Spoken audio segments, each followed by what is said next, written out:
은사와 사랑이라는 제목으로 함께 말씀을 나누도록 하겠습니다. 5월은 가정의 달이라서 그와 관련된 내용으로 한 번 더 말씀을 나누도록 하겠습니다. 오늘 본문은 그리스도인들이 가정에서 그리고 교회에서 가장 많이 잘못 남용하고 있는 구절이지요. 오늘은 이 구절을 올바르게 해석을 해드릴 거고요. 그래서 오늘 이후로는 이 구절을 사용할 때 신중하게 사용하게 되시기를 바랍니다. 오늘 구절은 주로 여자 목사를 금지하고 있는 교단에서 근거 구절로 사용하고 있는 거는 다들 아실 겁니다. 그런 교단들을 보면 여성 목사도 없을 뿐만 아니라 여성 강도사도 없지요.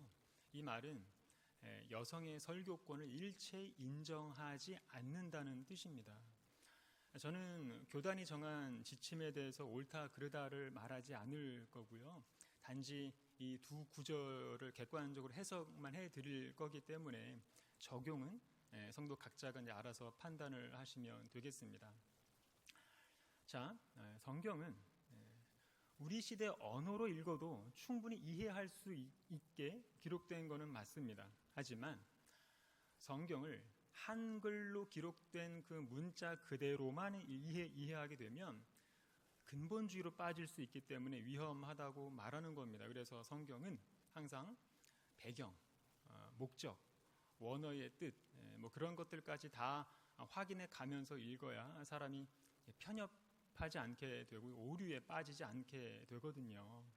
그래서 역사를 보면 똑같은 성경을 두고 읽는 사람 그 입맛에 따라서 어떤 나라는 근본주의 국가가 되기도 하고 어떤 나라는 혁명주의 국가가 되면서 나라를 아예 피바다로 만드는 게 다 그런 이유인 거예요. 성경 잘못 읽어서.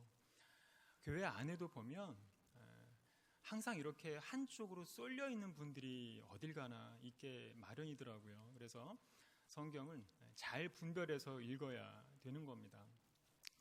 자, 일단 고린도 전후서는 바울이 쓴 편지죠.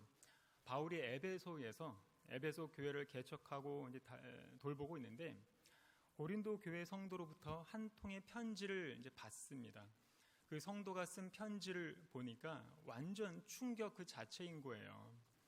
고린도 교회 내부 분열이 극에 달해 있고 교리 문제뿐만 아니라 도덕적인 문제도 터져버린 거예요. 교회에서 음행 때문에 파탄난 가정이 수두룩하고 재정을 유용하기도 하고 교회 안에서 팔을 만들어서 끼리끼리 이제 모이고 예배를 드리기는 하는데 완전 질서도 무시하고 개판으로 드린다는 거예요. 편지에. 이 정도면 그건 교회가 아니라 조폭 집단인 거지요. 그렇다고 한다면 그 교회를 포기하고 새로 나가서 개척을 하든가 해야 될 판인데 바울은 고린도 교회를 포기하지 않습니다. 그렇게 깡패처럼 지내고 있는 고린도 교회의 그 교인들을 향해서 뭐라고 하냐면 성도로 부르심을 입은 거룩한 무리들이여 이렇게 격하게 칭찬을 하면서 서신을 시작을 하고 있는 거예요. 지금 전혀 거룩하지 않은 저 교회의 사람들한테 거룩한 무리여 이렇게 말을 하고 있다는 거죠. 한마디로 예수님도 너희를 포기하지 않았는데 나도 너희를 포기하지 않겠다. 그런 절실함에서 나온 인사말인 겁니다. 마찬가지로 지금 이 시대 교회들이 겪고 있는 모든 문제에 대해서 정말로 친절하고 디테일하게 일일이 답변해 주고 있는 책이 바로 고린도 서신이다라고 보면 되는 겁니다. 자, 고린도라는 도시 상황을 대략적으로만 이제 배경 설명을 좀 드리면 일단 고린도는 항구 도시잖아요. 항구 도시라는 거는 상업 도시를 말하지요. 그렇다 보니 유통이 활발할 수밖에 없고 돈의 흐름이 왕성했겠지요. 그래서 상인들이 많고 부자들도 많은 그런 도시입니다. 그런 도시에 교회가 세워진 거예요. 게다가 복음의 능력으로 많은 사람들이 이제 교회로 유입이 된 겁니다. 그러면 어떻게 됐을까요? 교회가 급성장하면서 돈이 많은 대형 교회가 돼버린 겁니다. 한마디로 고린도 교회는 단시간에 물질적으로는 굉장히 풍성한 교회가 된 거예요. 그래서 늘 자비량으로 선교하는 그 바울이 유독 고린도 교회에다가는 연보를 요청한 것도 그런 이유였던 거죠. 주체하지 못할 정도로 돈이 많은 그런 부자 교회였으니까. 자, 고린도는 항구 도시라고 했지요. 그렇다는 얘기는 유동 인구가 많을 수밖에 없겠죠. 그래서 지중해 그 여러 나라의 사람들이 이곳을 들르는 경우가 많아서 헬라 문화가 가장 활발하게 발전된 도시가 되기도 합니다. 이 말은 사람들의 지식 수준, 의식 수준이 상대적으로 높다라는 얘기예요. 그런 사람들이 고린도 교회 교인이다라고 보면 됩니다. 그래서 고린도 교회 교인들은 이 말씀에 대한 지적인 탐구가 뛰어났고요. 이게 웬만한 수준 가지고는 설교 욕구가 충족이 안 됐던 거예요. 그래서 설교자들 중심으로 교회의 파가 생길 정도였는데, 다 아시듯이 바울파, 아볼로파, 게바파, 그리고 이도저도 아닌 사람들이 모인 파가 이제 그리스도파, 이렇게 이제 설교 능력을 중심으로 파가 나뉘어진 것을 지적하면서 바울이 이렇게 말을 합니다. 고린도전서 1장 21절 다 같이요. 시작. 하나님의 지혜에 있어서는 이 세상이 자기 지혜로 하나님을 알지 못하는 고로 하나님께서 전도에 미련한 것으로 믿는 자들 구원하시기를 기뻐하셨도다. 그리고 고린도전서 1장 30, 31절 다 같이요. 시작. 너희는 그리스도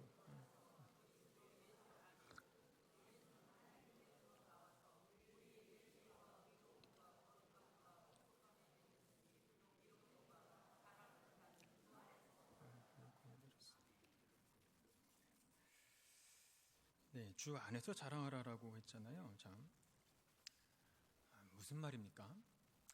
자기의 지혜, 헬라 지혜 자랑하지 말고 사람들이 미련하다고 여기는 십자가, 그 십자가에 못 박힌 그리스도를 자랑하는 게 진짜 지혜다, 이런 얘기입니다. 바울이 왜 이렇게 말을 했냐면 인간의 자랑을 무너뜨리기 위해서입니다. 왜냐하면 세상의 중심은 성공이고 자기 개발이고 심리 치유고 동기부여거든요. 그래서 더 강해지고 더 발전하고 더 자기 PR을 하라고 요구하는 겁니다. 그런데 복음의 중심은 회개이고 거룩이지요. 그래서 죽어야 산다, 십자가를 져라, 자기를 부인하라라고 요구를 하는 겁니다.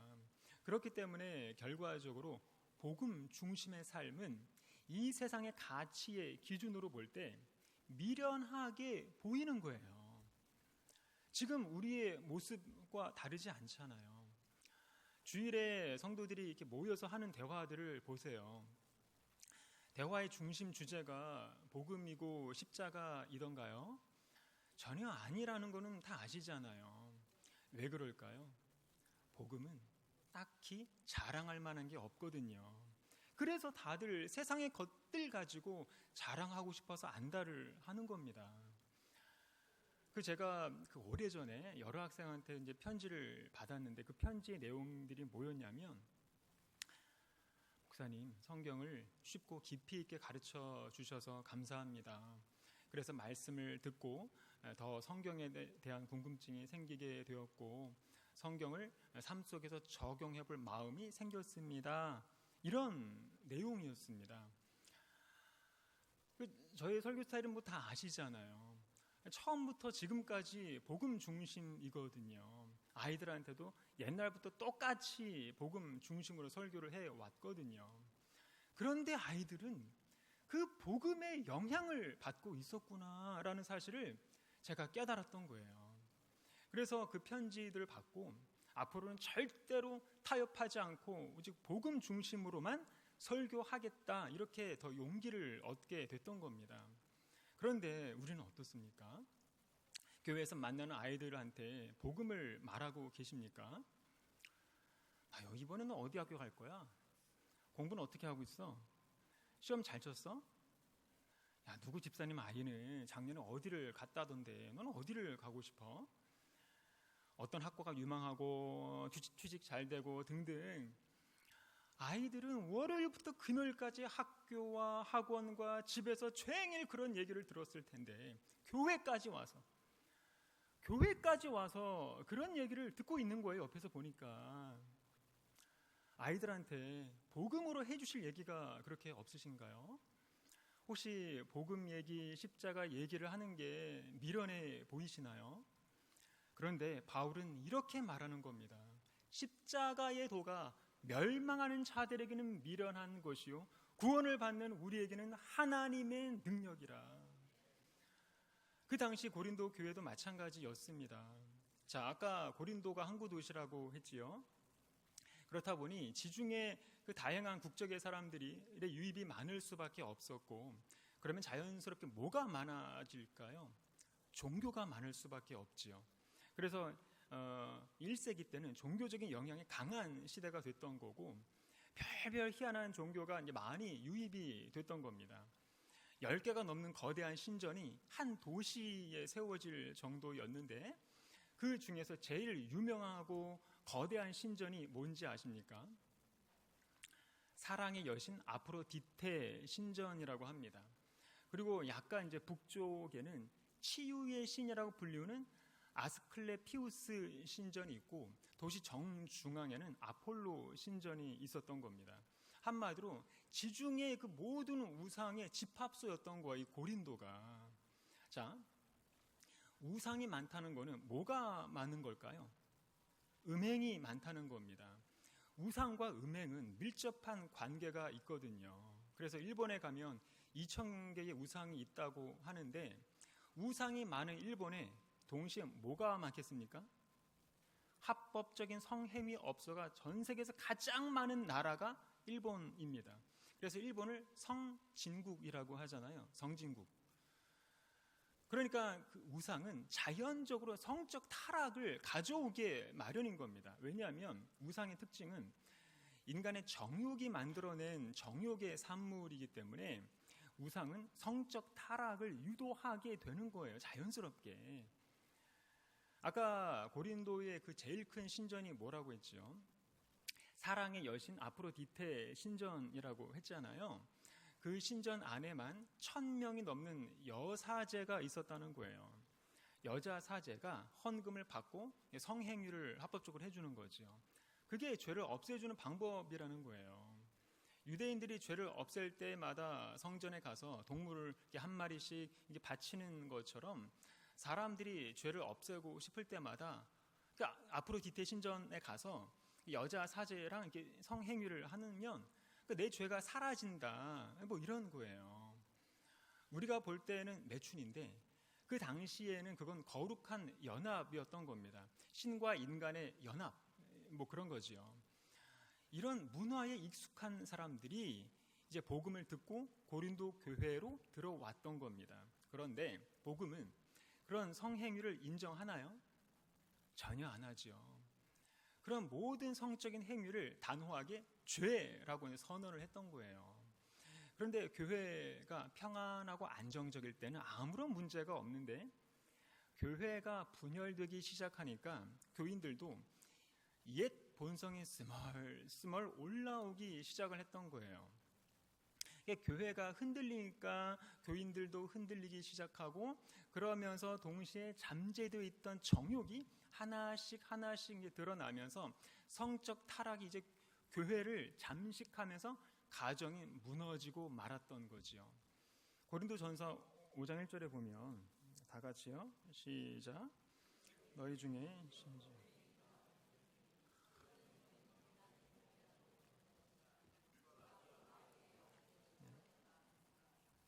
네. 자, 그런데 특이한 건 뭐냐면, 성적 타락이 나타나기 전에 이미 교회 분열의 징조가 하나씩 드러나고 있었는데, 그 시작이 바로 은사였던 겁니다. 은사. 그래서 이 부분을 두고 주석학자들이 굉장히 역사의 아이러니라고 말을 하는 겁니다. 아니, 하나님의 선물이라고 할 수 있는 은사가 어떻게 교회의 분열의 단초가 될 수 있는가? 그런데 충분히 그럴 수 있다는 거지요. 요한복음 2장 17절에 보면, 주의 전을 사모하는 열심이 나를 삼키리라 그랬듯이 교회를 사랑하는 열정, 하나님의 나라를 위한다고 하는 그런 열심, 봉사, 헌신, 그리고 내가 받은 성령의 능력, 그런 은사들, 그런 것들이 예수님과 전혀 상관없는 것일 수가 있다는 겁니다. 그래서 베드로의 그 열정을 보시고 예수님이 뭐라고 하시던가요? 사탄아, 내 뒤로 물러가라. 너는 나를 넘어지게 하는 자로다. 너는 하나님의 일을 생각하지 않고 사람의 일만 생각하는구나. 이거는 최악의 비난이지요. 그런데 이 비난하기 전에 예수님이 베드로에게 뭐라고 하셨냐면, 바요나 시몬아, 내가 복이 있도다. 내가 너의 반석 위에 내 교회를 세울 거다. 내가 천국의 열쇠를 너한테 줄 거다. 이거는 인간에게 있어서는 최고의 극찬이지요. 그런데 이런 극찬 바로 뒤에 사탄이라고 저주를 하고 있다는 거예요. 이게 인간 존재의 본질이라는 거지요. 천사와 사탄의 한 존재 안에 같이 공존하고 있다는 사실. 그래서 바울도 뭐라고 합니까? 그러므로 내가 한 법을 깨달았노니 곧 선을 행하기 원하는 나에게 악이 함께 있는 것이로다. 그래서 고린도 교회가 그렇게 변질된 거는 전혀 이상한 게 아닌 거예요. 교회는 천국이 될 수도 있지만 한순간에 지옥이 될 수 있다는 사실을 아주 실증적으로 우리한테 보여주고 있는 거지요. 자, 어쨌거나 고린도 사람들이 처음에 복음을 듣고 교회로 오면서 제일 먼저 나타났던 현상이 뭐였냐면 회개였습니다. 회개. 내 지난날의 그 모든 삶을 복음의 거울로 통해서 보게 되니까 그게 얼마나 추악한 죄인지를 보게 된 거죠. 그래서 온 교회가 회개의 물결이 일어나게 된 겁니다. 회개가 기도로 바뀌고 기도하는 교회에 하나님은 성령을 선물로 부어주셨던 거예요. 성령의 능력이 고린도 교회에 부어지니까 무슨 현상이 일어나게 됐을까요? 자연히 은사가 우죽순으로 나타나게 되는 겁니다. 방언의 은사부터 해서 통역의 은사, 예언의 은사, 병 고치는 은사, 영 분별의 은사, 점점 은사 받은 사람들이 터져 나오니까 이제는 은사 받는 게 유행이 돼버린 거예요.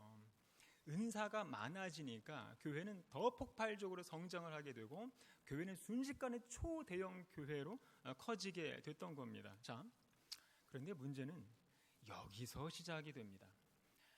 완전 대박 터진 것처럼 은사가 여기저기서 막 터지는데 은사 안 받는 게 그게 더 이상할 정도로 너도 나도 은사를 받으니까 교인들 사이에 묘한 긴장감이 서서히 나타나기 시작을 하는 거예요. 그게 뭐냐면 은사 받는 것이 곧 성령을 받은 증거다. 하나님께 택함 받은 사람들의 증거가 바로 은사다. 이렇게 돼버린 거예요. 그래서 서로 인사할 때마다 이번에 성도님은 무슨 은사를 받았나요? 이게 인사가 될 정도로, 그래서 은사 받은 사람들과 못 받은 사람들 사이에 아주 작은 균열이 일어나기 시작을 하는 겁니다. 이 작은 균열이 교인들 사이에 이제 그 구분을 만들고 차별을 만들기 시작을 했던 거지요. 처음에는 은사 있는 사람들과 없는 사람들 사이에 차별이 생기다가 나중에는 은사를 가진 사람들끼리도 차별이 나오기 시작을 하는데 누구의 은사가 더 큰가를 비교하기 시작을 하고 너 거보다는 내가 받은 은사가 더 크고 더 가치 있어 이러고 지금 우리가 볼 때는 얼마나 이게 유치짬뽕인지 알 수가 있겠지요. 그래서 바울도 이런 모습을 우려하면서 이렇게 말을 합니다. 고린도전서 12장 27절부터 27절까지요. 자, 우리 다 같이 한번 읽겠습니다. 시작. 눈이 손들어 내가 너를 쓸데없다 하거나 또한 머리가 발들어 내가 너를 쓸데없다 하거나 하지 못하리라.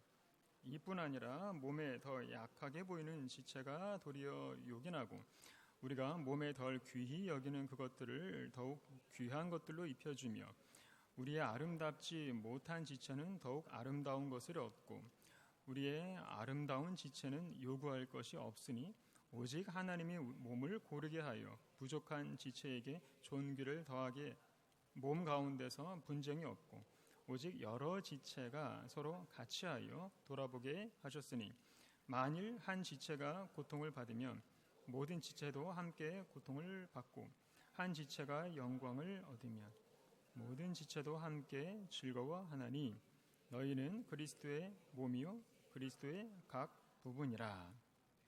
그러면서 마지막에 이렇게 얘기합니다. 31절에 보면 너희는 더욱 큰 은사를 사모하라. 내가 또한 제일 좋은 길을 너희에게 보이리라. 무슨 말입니까? 너희들 자꾸 은사 가지고 이렇게 서열을 나눌 거면 내가 제일 큰 은사 알려줄게. 다 때려치우고 내가 알려주는 제일 큰 은사를 받도록 해라. 그 은사가 바로 사랑이다. 이런 식으로 바울이 아주 기가 막히게 한 방을 먹인 거죠. 자, 그러면 이때 당시 어떠한 사람들이 은사를 많이 받았을까요? 어떠한 사람들이 은사를 많이 받았을 거라고 생각을 하십니까? 바로 여성들입니다. 왜냐하면 교회의 구성원은 누가 많지요? 당연히 여자가 많지요. 예나 지금이나. 남자들은 밖에서 일하잖아요. 그래서 평일에 그리고 낮 시간에 교회에 올 수 있는 사람들도 여자들이고 교회에 와서 봉사하고 구제하고 기도하는 것도 대부분 여자들이었던 거예요. 그러니까 기도하는 아낙네들한테 계속 은사가 이제 쏟아졌던 거예요. 그래서 점점 이 여자들이 흥분하기 시작을 합니다. 지금까지는 여자와 어린이와 노예들은 하찮은 존재였는데 그래서 숫자를 셀 때도 무시당할 정도였는데 이제는 복음으로 말미암아 여자들이 공적으로 그리고 거룩하게 선택을 받는 존재로 인정받기 시작을 하는 겁니다. 그 증거가 바로 은사였던 거예요. 자, 봐라. 바울 사도도 남녀는 하나라고 하지 않았냐. 성령의 능력과 은사들이 지금 우리 여자들에게 나타나지 않고 있느냐. 그래서 우리도 교회 안에서 어떠한 차별도 없이 직분을 맡을 수 있다. 이제 이런 분위기가 이제 교회를 이제 지배를 하기 시작을 하고 교회 안에서 여자들의 목소리가 커지면서 여자들의 위치와 역할도 덩달아 이제 커지게 되었던 겁니다. 교회의 이런 분위기가 점점 어디로 발전을 할까요? 당연히 가정으로까지 이제 번졌던 거예요. 가정에서도 여자들이 이제 목소리를 높이기 시작을 하고 기존의 그런 사회 질서를 하나씩 개혁을 해 나가기 시작을 하는 거죠. 교회 여성들이. 자, 여기까지는 괜찮습니다. 그렇죠? 복음이 들어가면서 교회 안에서의 남녀가 하나 되는 일들이 계속 이제 확장되기 시작을 하고 많은 여성들이 이제 복음을 증거하고 전도자로서 직분을 받기도 하고 그렇게 성령의 능력을 받고 은사까지 받는 일들이 계속 확대되고 이거는 좋은 현상이지요. 복음은 그래서 사회를 건전하게 변화시킬 능력이 있는 겁니다. 자, 그런데 과유불급이라고 시간이 흐르면서 이런 영향력들이 점점 이상하게 변질이 되기 시작을 하는 겁니다.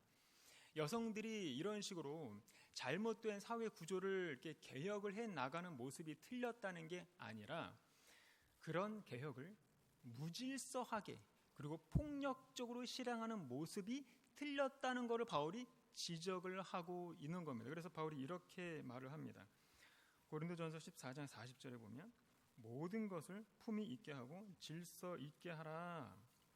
그래서 복음을 통해서 여성들의 지위가 향상되기 시작하는 것은 바람직한 모습이긴 한데 이게 지나쳐 버리게 되면 변질이 될 수 있다는 것을 그 당시에 고린도 교회가 아주 실증적으로 잘 보여줬던 겁니다. 어쨌거나 그래서 고린도 교회는 서서히 이제 분열되기 시작을 하는데 교회가 이제 흔들리면 당연히 가정으로까지 영향이 미칠 수밖에 없겠지요. 그래서 파탄나는 가정이 이제 계속 늘어나기 시작을 하면서 당을 짓는 일들이 여성 그룹에서 먼저 시작이 되고 여성들만으로 조직된 당파가 생겨나게 되고 그리고 교회 안에 여성을 중심으로 은사 받은 사람들이 계속 이제 늘어나니까 여성들의 파워는 점점 세질 수밖에 없었던 겁니다. 자, 아까 은사를 받은 집단이 차별적인 분위기를 형성을 하고 은사를 받은 사람들이 못 받은 사람들을 무시했다고 말을 했는데, 그렇다면 교회 안에서 어떠한 사람들이 주로 은사를 못 받았을까요? 당연히 기도할 시간이 없었던 남자들이지요. 그래서 노골적으로 남자들을 무시하기 시작을 했던 겁니다. 남성들은 은사를 별로 못 받으니까 기가 죽어버리고 할 말이 없는 거예요. 그리고 여성들이 남성들을 직분에서 끌어내리는 사태가 발생을 하고, 은사를 못 받은 남성들을 직분에서 배제시키는 일도 발생하고, 은사를 못 받은 사람들은 성령으로부터 버림받은 사람들이다, 이렇게 정죄하는 사태까지 벌어졌던 겁니다. 그러니까 교회가 순식간에 능력은 생겼는데 뭐가 사라졌지요? 거룩이 사라지고 사랑이 사라지고 말았던 겁니다. 그런 와중에 바울이 이렇게 말을 하는 겁니다. 고린도전서 13장 34절에 다 같이요, 시작. 여자는 교회에서 잠잠하라. 그들에게는 말하는 것을 허락함이 없나니 모든 것을 품위 있게 하고 질서 있게 하라. 34절이 나오게 된 배경이 이제는 좀 이해가 되십니까? 그러니까 34절에 나온 이 여자라는 이 단어는 정관사가 붙어 있기 때문에 보편적인 의미에서 여성들 전체를 두고 하는 말이 아니라 그 당시 분열이 극에 달하고 있는 고린도 교회라는 그런 특수한 상황 속에 있는 여자들, 다시 말해서 의도하지는 않았을지라도 어쨌거나 그 당시 교회 분열에 주된 역할을 감당하고 있었던 여자들, 정관사가 붙어서 그 여자들을 두고 하는 말인 겁니다. 그러니까 은사를 남용해서 교회의 그 예배 질서를 어지럽게 만들었던 고린도 교회 특정 여성들에게 경고하는 구절인 거예요. 34절이. 어떤 경우는 예배 도중에 일부 여성 집단이 주체하지 못하고 마음대로 이제 말을 이제 뱉어서 예배 분위기를 어지럽게 만들고, 또 하나님 말씀을 막 혼잡하게 만들기도 했는데, 그런 무질서한 일들을 중지시키기 위한 조치였다라는 거죠. 한마디로 그 시대적인 특수성이 만들어낸 구절이라고 할 수 있는 겁니다. 34절은. 어쨌든 간에 그 당시에 여자들은 교회에서 잠잠하라, 이 경고의 말씀은 고린도 교회라는 특수한 상황에서 기인한 그런 시간 제약적인 경고인 거지, 무슨 영구적인 절대적인 명령이 아니다, 이렇게 정리를 하시면 되고요. 이 부분에 대해서 어떤 주석을 보니까 이렇게 적혀 있습니다. 남자들이 교회에서 은사 사용에 오류가 발생할 때 남성들의 오류를 큰 소리로 지적해서 교회 공동체의 이미지를 실추시키는 수치스러운 일을 분별 없이 행했다. 또한 그동안 교육에서 배제되어 왔던 여성들이 지시의 은사를 받아 교만해진 것을 바울이 지적하였다. 결과적으로 그 시대의 여성들이 하나님으로부터 받은 은사를 질서 있게 겸손하게 사용하지 못했다라는 얘기입니다. 그렇다면 바울이 말하는 질서라는 게 뭘 말하는 걸까요? 덕을 세우는 겁니다. 덕. 그래서 14장에서 방언의 은사를 가진 사람한테는 뭐라고 하냐면, 통역하는 사람이 없으면 잠잠하라 라고 말하고, 예언의 은사를 가진 사람한테는 계시를 가진 사람 앞에서는 잠잠하라 라고 말하고, 이런 식으로 차례대로 순서대로 서로의 덕을 세우라고 말하는 겁니다. 바울이. 은사를 가진 여자들이 자꾸만 예배를 중간에 이제 개입을 하면서 이제 방해를 하니까 35절에서 뭐라고 하냐면, 집에서 남편에게 물으라고 말하거든요. 그렇기 때문에 바울의 최종 목적은 은사를 막는 게 아니라 예배가 무너지지 않게 하라는 그런 목적이었던 겁니다. 그래서 지금의 관점에서 이 고린도 교회를 돌아보면 이게 충분히 이해가 되기도 하죠. 수천 년 동안이나 이게 억눌려 있었잖아요, 여성들이. 그런데 복음이 들어오면서 모든 게 달라진 거예요. 성령의 능력이 막 그동안 무시당해왔던 여성들에게 막 마구마구 나타나니까 이 여성들이 얼마나 이제 흥분이 됐겠습니까? 그래서 이제는 새로운 세상이 열린 거다 그러면서 두 번 다시 이런 기회가 없을 것만 같았지요. 시대적인 환경 때문에 이 찍소리도 못하던 여성들이 이제는 교회 안에서 중요한 위치에 서게 되고, 그래서 이제는 다 바꾸어 버리고 싶었던 거예요.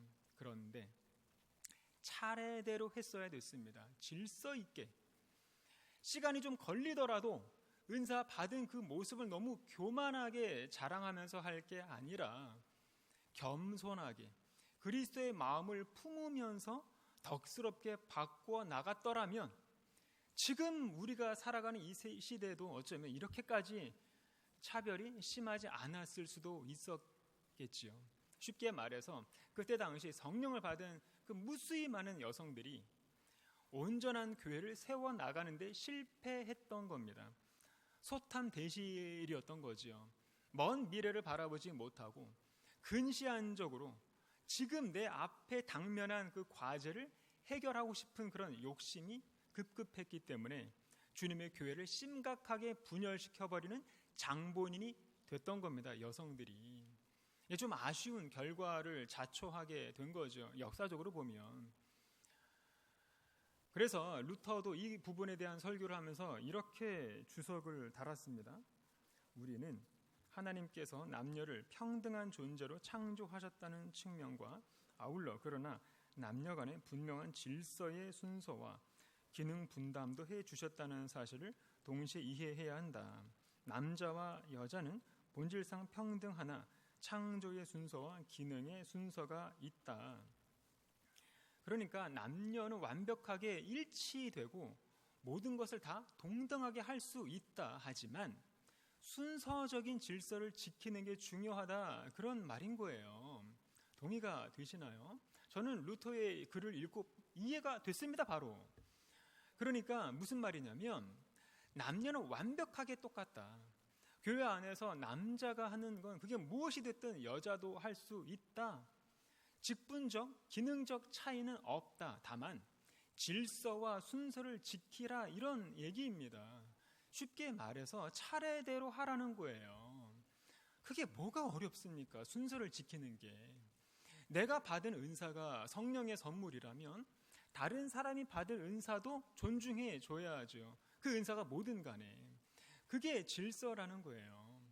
그런데 고린도 교회에서는 이런 질서를 여성들이 다 무너뜨리는 바람에 바울한테 잠잠하라 그런 경고를 받게 된 거고, 그게 지금까지도 여자들이 공격을 받고 있는 근거가 되고 있잖아요.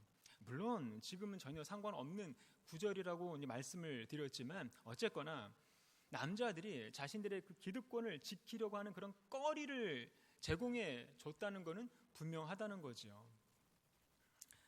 자, 그리고 시간이 좀 지났는데 디모데전서 2장 12절도 간단하게 해석해 드리도록 하겠습니다.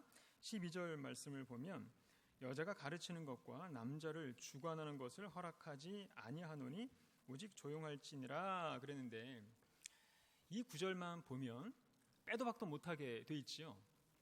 고린도전서 말씀보다 더 좀 세 보이지요. 자, 조선 예수교 장로회 총회 제23회 회의록을 보면 예장 합동에서, 그러니까 우리 교단에서 1934년 9월 장로회 총회를 평양에서 열었는데 그 총회에서 정치부가 안건 하나를 상정을 시킵니다. 그게 바로 여성 목사 안수 금지 안건입니다. 그러면서 그 근거로 내세운 성경 구절이 오늘 읽은 두 개의 본문이었던 거예요. 여성은 교회에서 잠잠하라. 여성은 가르치지 말라. 이렇게 안건을 상정하고 만장일치로 통과를 시켰는데 그게 거의 만고불변의 진리처럼 지금까지 이어져 오고 있는 겁니다. 자, 우리가 성경을 읽을 때는 문자 중심으로만 읽으면 상당히 위험하고 또 억지로 해석해서도 안 된다고 말씀을 드렸지요. 그래서 칼빈도 제일 어려워했던 책이 계시록이라고 하거든요. 상징이 워낙 많으니까. 그래서 칼빈이 뭐라고 했냐면, 나는 성경이 가라는 곳까지만 가고 성경이 멈추는 곳에서 멈추겠다. 그만큼 이제 성경을 읽을 때는 자기 생각을 얹지 않았다는 거지요. 자, 디모데 전서에 나오는 남녀관을 이해하기 위해서는 그 당시에 에베소 지역의 철학 그리고 이교 사상, 그것들을 문화 종교적인 배경을 알아야 됩니다. 그 당시 에베소는 아데미 신전이 가장 큰 신전이었거든요. 아데미는 여신입니다. 여신. 목의 중심 사회를 강조하는 여신이거든요. 그리고 에베소의 대표적인 이단이 있는데 뭔지 아십니까? 1세기 때 당시에 굉장히 활발했던 이단, 바로 영지주의입니다. 들어보셨죠? 그래서 디모데 전후서 서신의 내용을 잘 보면 이단 때문에 어지럽혀지고 있는 그 교리, 그리고 이단 때문에 발생하고 있는 그런 여러 도덕적인 그런 문제들을 지적하고 있는 것을 알 수가 있거든요. 디모데전서 1장 3, 4절 보면 다 같이요. 시작. 내가 마게도냐로 갈 때에 너를 권하여 에베소에 머물라 한 것은 너와 끝없는 족보에 참지 말게 하려 함이라. 이것은 믿음입니다.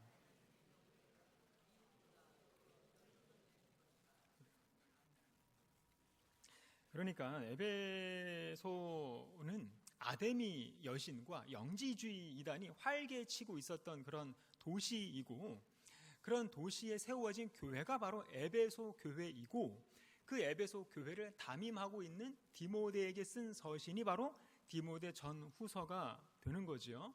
자, 1세기 때 당시에 보편적인 그 여성의 지위는 한마디로 어땠냐면, 헬라 문화적인 그런 배경이 지배하고 있었기 때문에 보편적인 그런 여성들의 신분은 완전 지옥 그 자체였다고 할 수 있는 겁니다. 예를 들면 유대인 남자들은 아침에 일어나자마자 이렇게 기도를 했다고 합니다. 주님, 제가 여자로 태어나지 않은 것을 하나님께 감사합니다. 기도문에 이런 게 있었다는 거예요. 그러니까 여자들은 일절 교육을 시키지도 않았고 완벽하게 남자들의 소유물 정도로 취급을 했었다는 거죠. 1세기 때 이 사회가. 이러다 보니 여자들의 관심은 자연스럽게 어디로 흘렀을까요? 외향적인 데에 쏠리게 되었던 겁니다. 이를테면 거칠애를 중시한다거나 귀금속 같은 그런 내면 생활과는 전혀 상관없는, 그 당시로서는 굉장히 그런 비생산적인 데만 관심을 가졌다는 거예요. 그래서 바울도 이렇게 지적을 합니다. 디모데전서 2장 9절에 보니까 또 이와 같이 여자들도 아담한 옷을 입으며 염치와 정절로 자기를 단장하고 따은 머리와 금이나 진주나 값진 옷으로 하지 말고 그런 거예요. 자, 그런데 본격적으로 이제 복음이 전파되고 교회가 설립이 되면서 여자들도 남자들과 동등한 그런 자리에 앉아서 진리를 배우고 또 가르치기도 하고, 게다가 성령의 역사와 은사들이 여성들에게 무수하게 나타나기 시작을 하면서 이제는 여자들이 교회 안에서 주도적인 역할들을 이제 맡기 시작을 했다고 아까 말씀을 드렸죠. 그런데 이런 역할을 질서 있게 덕스럽게 잘 감당을 하면 문제가 없는데, 아까도 말씀드렸지만 너무 무분별하게 은사를 남용을 했기 때문에 교회 모든 질서를 무너뜨리고 은사를 못 받은 남자들을 이제 무시하거나 의도적으로 이제 배제시켜 버리고, 은사 못 받은 설교자는 성령이 없는 설교자라고 이제 공표하면서 설교 중에 예배 중에 멈춰버리고 끌어내리고, 은사 받은 설교자를 이제 강단에 내세우는 그런 행태를 보였던 거예요. 결국에 보다 못한 이 사도 바울이 이런 맹목적 은사주의를 빠진 여성들을 활동을 중지시키게 되는데, 그게 바로 이제 아까 말씀드린 살펴본 그 여자는 교회에서 잠잠하라의 배경이라고 이제 말씀을 드렸지요. 지금 디모데 전서도 마찬가지입니다. 디모데 전서에 나오는 이 여자는 보편적인 여성들 전체를 말하는 게 아니라 그 당시 영지주의 이단에 빠진 거짓 교사들을 두고 하는 말입니다. 그때 당시는 교사들이 순회를 하면서 가르쳤던 시대입니다. 그게 유행이었거든요. 지금은 몰몬교가 그러고 있잖아요. 그래서 1세기 때도 보면 그렇게 순회 전도를 했던 사람들 중에는 복음을 가르치는 교사도 있었지만 당연히 이단을 전파하는 교사도 있었다는 거지요. 그래서 교사들이 각 지역 회당에 도착을 하면 자신들의 가르침을 설파를 하게 되는데, 그러면 듣는 사람 그 숫자에 따라서 강의료를 받는 겁니다. 그러니까 그 많은 교사들 중에는 당연히 영지주의 이단도 있었던 거죠. 그 당시는 영지주의가 그 대표적인 이단이었으니까. 영지주의는 그노스시즘이라고 하는데 한마디로 육체는 더럽고 영은 깨끗하다 이런 거잖아요. 이렇게 모든 것을 이분법적인 사고로 분류하는 이단이거든요. 이거는 예수님 오기 전부터 뿌리 내려온 이단이기 때문에 이게 이제 복음과 묘하게 섞이면서 이 교회를 아주 심각하게 미혹하는 그런 이단으로 성장을 하게 된 겁니다. 자, 12절에 보면 여자의 가르치는 것 그리고 남자를 주관하는 것 이렇게 되어 있잖아요. 이거는 한글로 번역을 하다 보니까 두 개의 문장처럼 보이는 거지 원래는 하나의 문장이라고 보면 됩니다. 다시 말해서 여자의 가르치는 것을 허락지 아니한다, 그리고 남자를 주관하는 것을 허락지 아니한다, 이렇게 두 개의 금지를 말하는 게 아니라 여자가 남자를 주관한다고 가르치는 것을 허락지 아니한다, 이런 뜻입니다. 자, 여자가 남자를 주관하는 것, 이게 뭐냐면 남자의 원천은 여자다, 남자의 창시자는 여자다, 이런 뜻입니다. 그 당시 여자들이 왜 이렇게 주장을 했냐면 예수님을 포함해서 세상 모든 남자는 다 여자에게서 나왔기 때문에 그렇다는 거예요. 자, 그런데 지난번에 고린도전서 말씀에서 여자의 머리는 남자다, 이 구절이 무슨 뜻이라고 했지요? 여자의 주인은 남자다 이런 뜻이 아니라 여자의 원천은 남자다 이런 뜻이라고 했지요. 12절도 마찬가지입니다.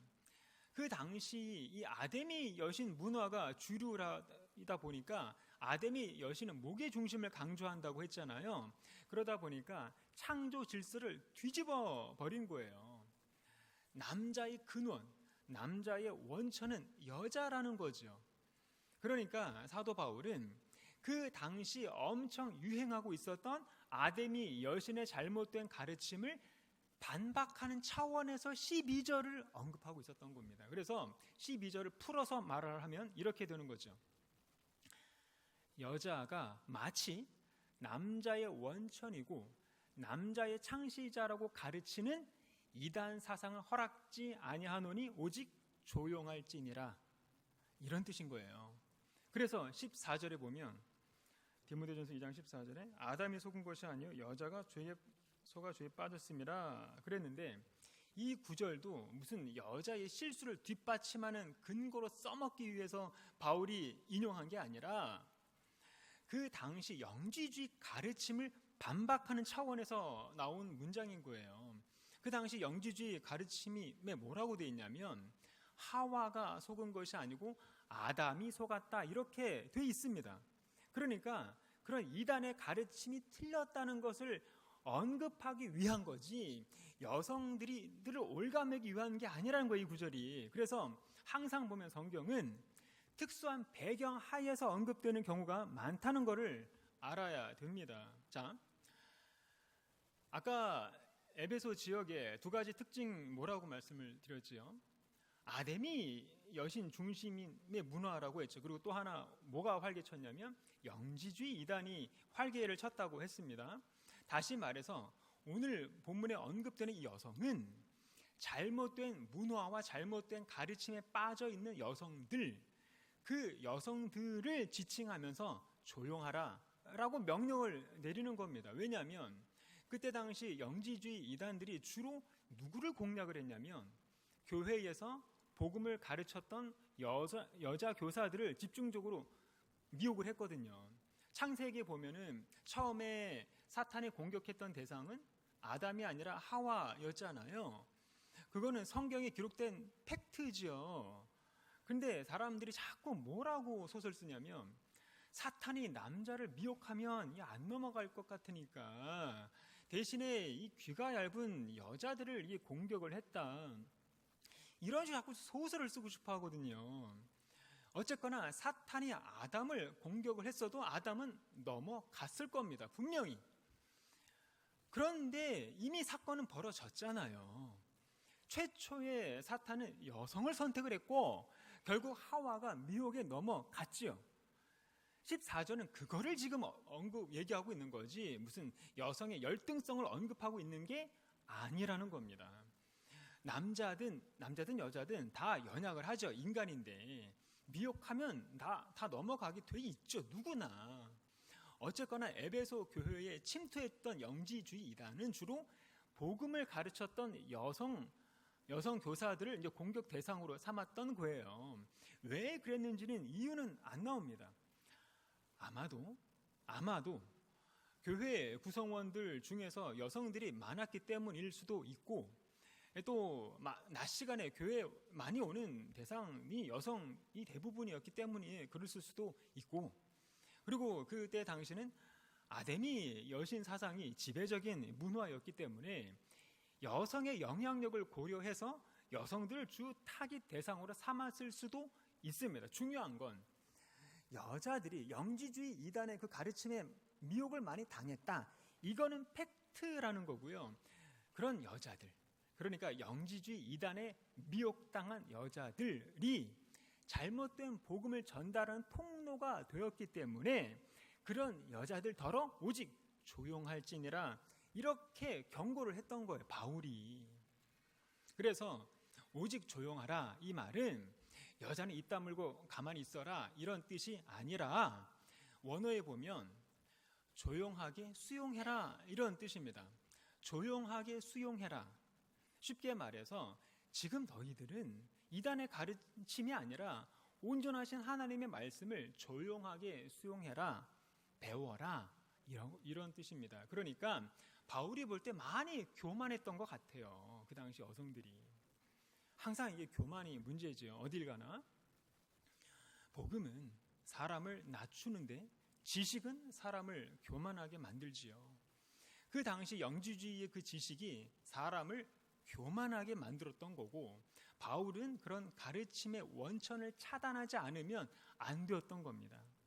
그래서 어쩔 수 없이 또 여성들이 희생양이 된 거예요. 여기서도. 그냥 이게 역사의 아이러니라고밖에 할 말이 없습니다. 그래서 우리는 복음을 복음으로 받아야 됩니다. 복음을 자꾸 지식화시키는 사람들이 의외로 많거든요. 교회 안에. 내가 받은 복음이 지식이 되어버리면 무수히 많은 사람들을 정죄하게 돼 있습니다. 그래서 아직도 교회 안에 정죄가 많은 거예요. 안타깝지만 이 말은 교회 안에 지식의 사람은 많지만 복음의 사람은 아직은 부족하다는 뜻인 거지요. 그래서 우리는 오직 복음으로 돌아가서 일평생 복음을 연습하면서 살아가는 저와 여러분이 되시기를 바랍니다. 기도하겠습니다. 이 시간 다 같이 말씀을 생각하면서 우리 합심해서 한번 기도하도록 하겠습니다. 오늘 말씀을 통해서 은사보다 더 중요한 것이 사랑이고 능력보다 더 중요한 것이 덕과 질서라는 사실을 배우게 하셨습니다. 그래서 우리 안에 있는 교만과 비교하는 마음을 내려놓게 하시고 복음을 지식으로만 아는 사람이 아니라 예수님의 마음으로 사랑함으로 섬기는 그런 사람이 되게 하시고 말과 행동 가운데 언제나 겸손함과 온유함을 잃지 않게 해달라고. 그래서 우리가 가진 그 모든 은사가 결국 사랑으로 흘러가게 해달라고 다 같이 주여 한번 외치고 기도하도록 하겠습니다. 주여. 사랑과 은혜가 충만하신 하나님 아버지 은혜에 감사를 드립니다. 하나님 오늘도 우리를 예배의 자리로 불러주시고 말씀 앞에 함께 하시니 감사를 드립니다. 오늘 말씀을 통해서 고린도 교회의 모습을 바라보게 하셨습니다.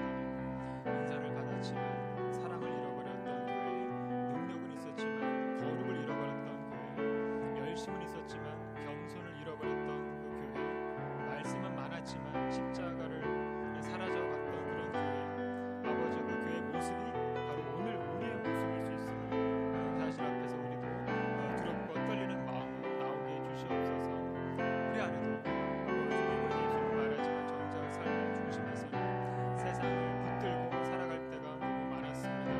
교회 안에서도 복음의 이야기보다 세상의 기준, 성공, 스펙과 자랑을 더 많이 아버지 오고 가는 그런 모습을 의뢰합니다. 주님의 몸된 교회 안에서 우리의 자녀들에게조차 예수님보다 세상의 길을 먼저 말했던 그런 연약함이 우리 안에 있었음을 고백하오니 용서해 주시옵소서.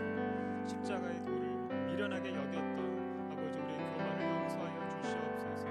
기도보다 능력을 더 자랑하고 사랑보다 지식을 더 자랑하고 겸손보다 내 존재를 더 드러내고 싶어했던 우리의 죄를 아버지 불쌍히 여겨 주시옵소서. 하나님, 이 시대의 교회가 복음을 지식으로 소비하지 않게 해주시고 복음 때문에 무릎 꿇는 그런 사람이 되게 하시고 복음을 가지고 정죄하는 사람이 아니라 아버지 복음 때문에 눈물을 흘리는 사람이 되게 해주시옵소서.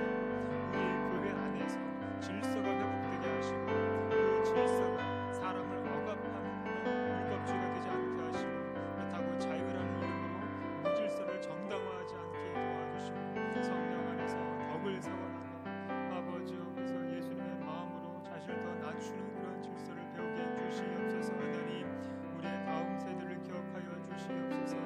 중고등부 아이들이 아버지 세상의 가치관에 휩쓸리지 않게 도와주시고 복음을 부끄러워하지 않는 그런 세대가 되게 도와주시고 십자가를 미련하게 여기지 않도록 도와주시고 예수님 때문에 손해보는 삶 아버지 그런 기쁨으로 살아가는 그런 믿음을 허락하여 주시옵소서.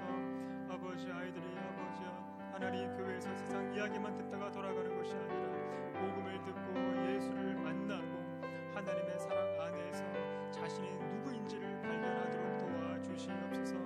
하나님 아버지여, 교회가 세상의 방식으로 커지는 그런 교회가 아니라 예수 그리스도의 그 마음으로 세워지는 교회가 되게 도와주시고 사람의 능력을 자랑하는 공동체가 아니라 오직 십자가만을 자랑하는 그런 공동체가 되게 하여 주시옵소서.